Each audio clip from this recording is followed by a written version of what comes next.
በመዳፋችሁ ላይ ያሉትን መስመሮችና ምልክቶች ልብ ብላችሁ አስተውላችሁ ታውቃላችሁ? እነዚህ መስመሮችና ምልክቶች ዝም ብለው በዘፈቀደ የመጡ አይደሉም።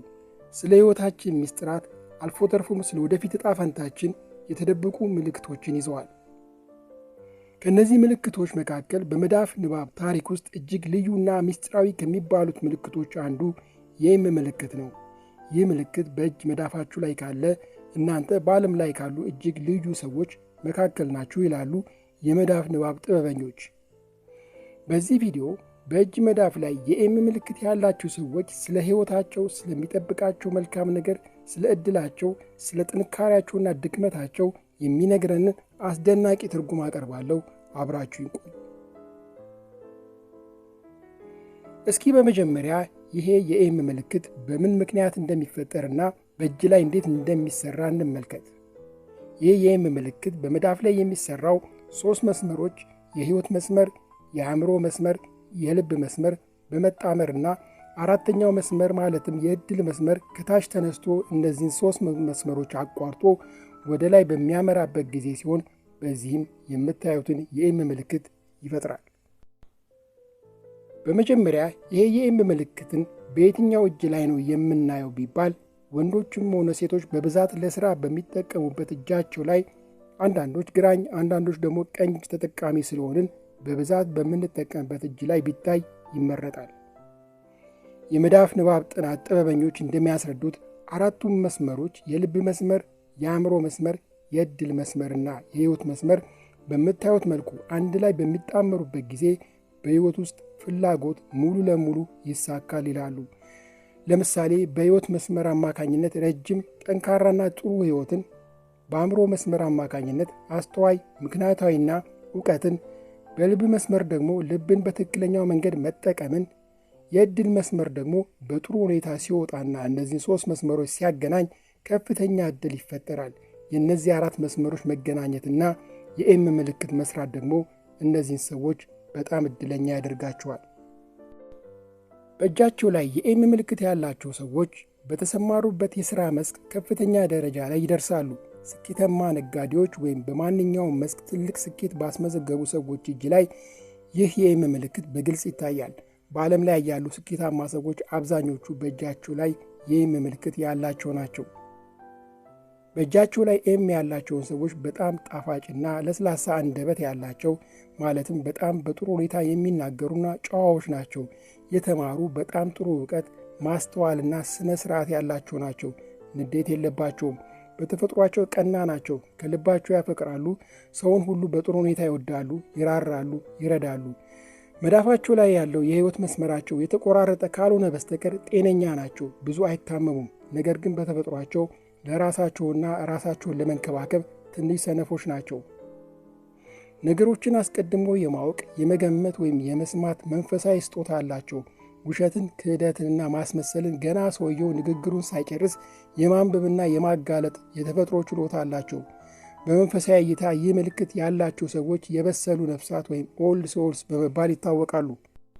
ወደዚህ ምድር የመጡት ዝም ብለው ለመኖር ሳይሆን ትልቅ ዓላማ ይዘው ማኅበረሰብን ለመለወጥ፣ ለመምራት ወይም የራሳቸውን አሻራ ለማሳረፍ ነው።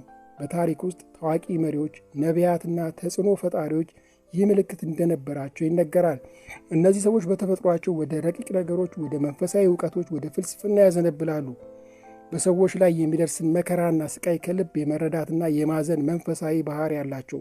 በዚህ ምክንያት ሌሎችን በምክር በዕውቀት ወይም በጸሎት የመፈወስና የመደገፍ ውስጣዊ አቅም አላቸው። በእግዚአብሔር ላይ ትልቅ እምነት አላቸው። ውሸትን ወይም ማጭበርበርን በፍጹም አይታገሱም። ግልጽ ሰው ናቸው። ውሸት ሲነገር የማወቅ ልዩ ችሎታ አላቸው። በሕይወታቸው መጀመሪያ ላይ ብዙ ውድቀቶችና ፈተናዎች ሊገጥሟቸው ቢችሉም በፈጣሪ ጥበቃ ስር ስላሉ በፈጣሪ ገዛ ሁልጊዜም ከወደቁበት ተነስተው ወደ ስኬት ማማ የመውጣት መንፈሳዊ ጽናት አላቸው። በእጃቸው ላይ ኤም ያላቸው ሰዎች የራስ ተነሳሽነት ያላቸው በመሆናቸው ገንዘብ በማግኘት ረገድ የተሻሉና ባለጸጋ የመሆን ዕድላቸው ሰፊ ነው። ባለጸጋ የሚሆኑት ግን በአንዴ ሳይሆን ደጋግሞ መሞከሩን ከቀጠሉ ነው። በአንድ ወይም በሁለተኛው ሙከራ ስኬት ባያገኙ እንኳን ደጋግሞ ከሞከሩ ስኬትን ያገኛሉ። ከተሳካላቸው ግን ወደ ከፍተኛው ጫፍ ላይ ይደርሳሉ። ሰዎችም ለስኬታቸው ምሳሌ ያደርጓቸዋል። የኤም ምልክት መዳፋቸው ላይ ያላቸው ሰዎች ብዙውን ጊዜ አንድን ስራ ከያዙ በልባቸውም በአእምሯቸውም በሙሉ ፍላጎት በታማኝነትና በቁርጠኝነት ይሰራሉ። ከፍተኛ የሆነ የራስ ተነሳሽነትና የራስ ቁጥጥር ሰልፍ ዲሲፕሊን በሚጠይቁ የሥራ ዘርፎች ላይ ቢሰማሩ ስኬታማ ይሆናሉ። አብዛኞቹ ይህ ምልክት ያላቸው ሰዎች ከሰው ቶሎ ተግባቢ አይደሉም። በልባቸው በጣም የዋሆች ናቸው። በጣም ስሜታዊም ናቸው። ስሜታዊ ስለሆኑ ሰዎችን ቶሎ ያምናሉ። ሰዎች ወደ እነሱ በጣም ይሳባሉ። እነሱ ግን ወደ ሁሉም ሰው የሚሳቡ አይደሉም። ሐዘን ወይም መጎዳት ምን ያህል ከባድ እንደሆነ ስለሚያውቁ ጉዳታቸውን በሌላ ሰው ላይ ማስተላለፍ አይፈልጉም። የራሳቸውን ስቃይና ህመም ለማንም ሰው ቸኩሎ አይገልጹም። ስለ ስራ፣ ስለ እድገት፣ ስለ ለውጥ ለማውራት ካልሆነ በቀር ከማንም ጋር ተቀምጠው ተራ ወሬ ማውራት ወይም ረጅም ጊዜ ማሳለፍ አይወዱም። ይህ ባህሪያቸው ባለጸጋና እድለኛ ያደርጋቸዋል። ተፈጥሮን ማድነቅ፣ ተራሮችን፣ ውሃና ፏፏቴዎች አካባቢ ማሳለፍና መጎብኘትን ይወዳሉ።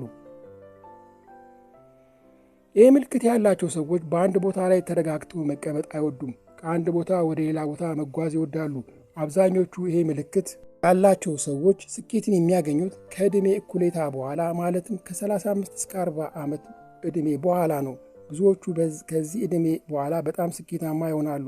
ስለ ሀብት፣ ስለ ገንዘብ፣ ስለ ንግድ፣ ስለ ስኬት በጣም ይጨነቃሉ። እነዚህ ሰዎች በተፈጥሯቸው ገንዘብ ላይ ለወጪ ያላቸው የላላ ለጋስ ወይም አባካኝ የሚባሉ ናቸው። ገንዘብ ከማውጣታቸው በፊት ብዙም አያስቡም። ሕይወት አንዴን የሰጠችኝ ታዲያ ለምን ሁለቴ ያስባለሁ የሚል አይነት ልማድ አላቸው።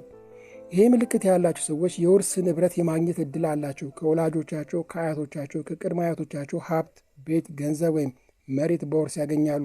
ነገር ግን ሰነፍ ከሆኑ ገንዘቡን ሊያባክኑት ይችላሉ።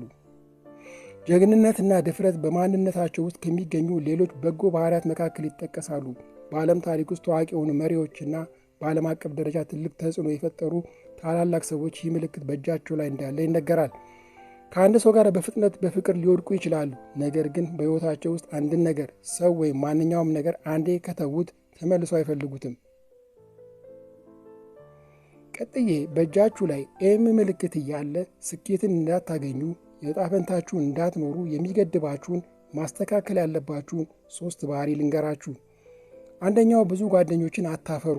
በሰዎች ላይ ለመተማመን ትንሽ ጊዜ ይወስድባችኋል፣ ወይም ራስን ክፍት ለማድረግ ብዙ ጊዜ ትወስዳላችሁ።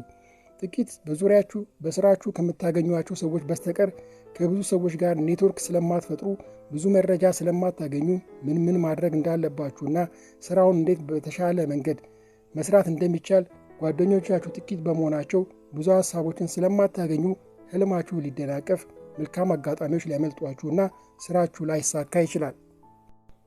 ሁለተኛው የእናንተ ትልቁ ችግር ስንፍና ነው። በስንፍናና በትዕቢት ምክንያት፣ ትዕግስት በማጣት ምክንያት በሕይወታችሁ ውስጥ ብዙ ነገሮችን ልታጡ ትችላላችሁ። ከልክ በላይ በሆነ ስንፍና ምክንያት ስኬትን ለማግኘት ችግር ይገጥማችኋል።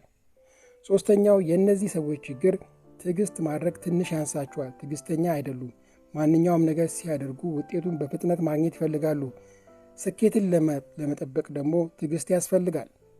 ስለዚህ በእጃችሁ ላይ ኤም ምልክት ያላችሁ ሰዎች እድለኛ የሆናችሁ የተፈጠራችሁ ብትሆኑም የእድላችሁን ለመኖር ትዕግስትን መለማመድ፣ ጠንክራችሁ መስራትና ደጋግማችሁ መሞከር፣ ተስፋ ሳትቆርጡ ስኬትን ለማግኘት ብዙ ጥረት ባደረጋችሁ ቁጥር ፈጣሪ የሰጣችሁን ከፍተኛ ደረጃ ላይ መድረስ ትችላላችሁ እያልኩ እሰናበታለሁ። ሐሳባችሁን በኮመንት አጋሩን። ሰላሙ